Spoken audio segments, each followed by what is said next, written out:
The silver lining is, I mean, decentralized media, the fact that Tucker was able to leave Fox and then start his own podcast, invite you on, and then you're able to tell everyone about Defend the Guard, which I can't thank you enough for doing. But I really do think, I mean, like when I was watching the Ukraine war unfold, I was really of the belief that when the Republicans got in power, they would ultimately pivot toward war with Iran or war with China. And even though the establishment has, it really does feel like the base, guided by Tucker Carlson, is waking up a little bit. It does feel like the base is moving in a more non-interventionist direction. And I actually wanted to play this clip for you. This is Michael Knowles after the news was dropped that Israel bombed the church, the only Catholic church in Gaza. And I think it really just is a signal as to where the right is right now, to where someone from Daily Wire can no longer tolerate the war and finally has to say enough. As I've mentioned before, everyone seems to hate the state of Israel these days, mostly coming from the left, but some people on the right have joined. And I've been broadly supportive of the state of Israel, not really as an ideological matter, but as a matter of prudence. And you're losing me. You're losing me. When you strike churches, the only church in Gaza, even if accidentally, but especially if not accidentally, you're losing me. If you're losing Mike Huckabee, the Israeli government is really screwing up, is really not playing its cards right. If Trump, I think the press secretary yesterday said Trump was furious, Trump was angry, not the exact word, but he was quite dismayed to hear about this attack on the church. I agree with the Holy Father. I agree with the Latin Patriarch of Jerusalem, and I agree especially with the Holy Father on most matters. The war needs to come to an end. There need to be political consequences for this action, and the war needs to come to an end. How long is the war going to go on? I know what the answer is. The answer is, well, until the hostages come home. Okay, well, how about we redouble our efforts to get the hostages home, if that's the impediment to peace? Because it seems like there have been a lot of side quests and side missions going in, the Iran nuclear facilities, maybe potentially regime change in Iran, occupying southern Syria. It seems like there have been a lot of distractions. The war has been going on for almost 2 years. When's it going to end? Just what's the end of it? Can anyone tell me that? When the hostages are released? Well, then focus on getting the hostages released. Well, no, when Hamas is totally destroyed. Okay, well, when's that going to be? When Iran is no longer funding terrorism? When's that going to be? When Syria is made safe for democracy? When? Give me an answer. Because the war cannot just go on indefinitely. A just war cannot just go on indefinitely. And when you start striking churches, accidentally or otherwise, when you start interfering with American interests, not allowing in the reporting about Ambassador Huckabee, when you start interfering with American groups going to the state of Israel, now we got a problem. And America is the only friend that Israel has on planet Earth. So I don't know. I do not get what the Israeli government is doing here, but I suspect there will be political consequences for it. Yeah, so that's quite the signal as to where the American right is at. That, and I will say, I do think that this is very late. I mean, in October of 2023, we knew that Israel bombed an Orthodox church and Justin Amash's family was killed. So at the very least, he should have begun criticizing Israel then. But I still think that this is a signal that Israel has really pushed their luck on this. America, at Israel's behest, destroyed Iraq and destroyed the Chaldean Christian communities of Iraq completely, scattered them to the wind. They're gone. In Syria, they had the Maronite and the, I forget the names of the other sects. There are two other major sects of Christians from Syria who were at least severely persecuted under Al-Qaeda rule during the last war, including in one city, it was like the last little town, not city, a little town where they still spoke Aramaic. And they were essentially enslaved under Al-Qaeda control for years during, Obama's dirty war there. And are, under the control of Al-Qaeda now. They've mostly focused on murdering Alawites and Druze and others at this point. But they're obviously severely in danger, and they were severely disrupted. And many were killed in the dirty war 15 years ago through 10 years ago. So they can look forward to more of that.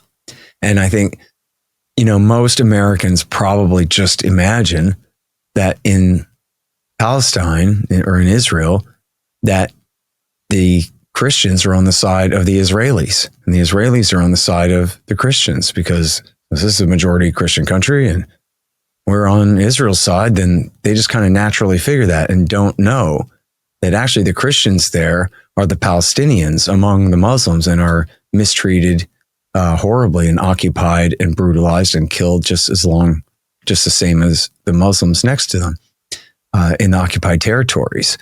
And so when people find that out, it's a pretty tough lesson. And there was a story last year where the Palestinian Christians on the West Bank were complaining because of Jews spitting in their faces when they would walk by.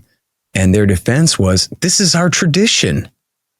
That's what we're supposed to do whenever we see a Christian spit in their faces. That's not the Palestinian Muslims doing that. That's the Israeli Jews doing that. When people find that out, they go, what in the hell is going on here? And by the way, the Bible doesn't say anything about God only loves Jewish and or Christian children. And the level of barbarianism and cruelty that the Israelis have inflicted on the Muslim Palestinians this whole time, along with their Christian brethren, is comparable to Soviet communism or National Socialism in Germany. Just absolute torturing people to death, raping people to death, burying people alive by the thousands, deliberately shooting pregnant women in the stomach, blowing little toddlers' heads off, starving people to death and then luring them in with promises of aid and then machine gunning them, blasting them with artillery shells.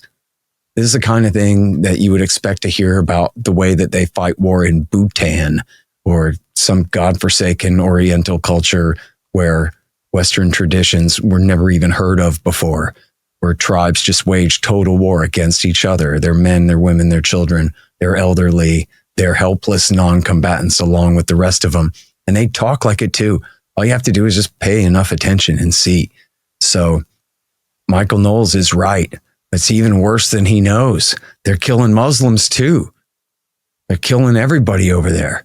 And another thing I think people, they just assume otherwise because it just doesn't make sense the way it is now. So they assume that Palestine is the country next door. You'll hear people oftentimes confused. What does this talk about a two-state solution? What's the second state they're talking about? They're talking about maybe one day eventually letting the Palestinians have a state on the measly stinking 22% or less of what's left of Palestine, which is the occupied West Bank, Gaza Strip, and East Jerusalem. There is no Palestine. Israel's sitting on top of it. But see, if you even call somebody a Palestinian, it's just imply that they have a country. Of course, everybody has a country. You just call them a Palestinian. Sounds like he's from Palestine. But that doesn't mean there's a nation state called that they have independence or freedom in any way. In fact, Gaza is essentially an Indian reservation or a ghetto, just like the Warsaw Ghetto, where the Jews were rounded up and imprisoned by the Nazis in Warsaw, Poland. Or, even if you take like the very worst ghettos in the United States where poor blacks live, imagine if they just walled it off and started bombing them, right? We got way too much trouble from the blacks in South Chicago. You seen the crime rates around there? And then they just build a giant concrete wall around it, surrounded with razor wire, accuse them of some crimes, which maybe some of them are guilty of, and then carpet bomb the place, kill 50,000 of them, snipe their pregnant women and toddlers, conscript their grandmothers and force them to clear buildings for booby traps. It's barbarianism. It's the worst, most criminal regime on the face of the earth with no even close runner-up. They got to just make up lies about China and say that they are behaving just like this in the Xinjiang province, which is purely fantasy. This government is far worse than the Chi-Coms. No debate. The only runner-up is the United States of America, which supports them and runs all their errands for them, like putting the Iranians' friends in power in Baghdad for some stupid reason and putting al-Qaeda in power in Damascus, all of which is at the expense of America's interests and the interests of the American people. So I don't know how it's lasted this long, but I am optimistic. You know, I like to say the American conservative right, they believed in the Iraq war too, until they didn't anymore. And then all of a sudden it was like, geez, guess Ron Paul was right about that stupid thing. Maybe we shouldn't have done that after all. I can't believe it led to the rise of the caliphate we thought we were fighting to prevent. Only Uday and Qusay were here. God dang. You know, and like, keep that spirit up, man. None of this is in America's interest at all. None of it. And I can't think of like what positive attribute about Israel could Michael Knowles even have in mind? What good do they serve America at all? He says, you know, you want America to be your best friend. Is there no obligation whatsoever for Israel to be a friend to the United States? They cause us nothing but grief and do absolutely nothing for us.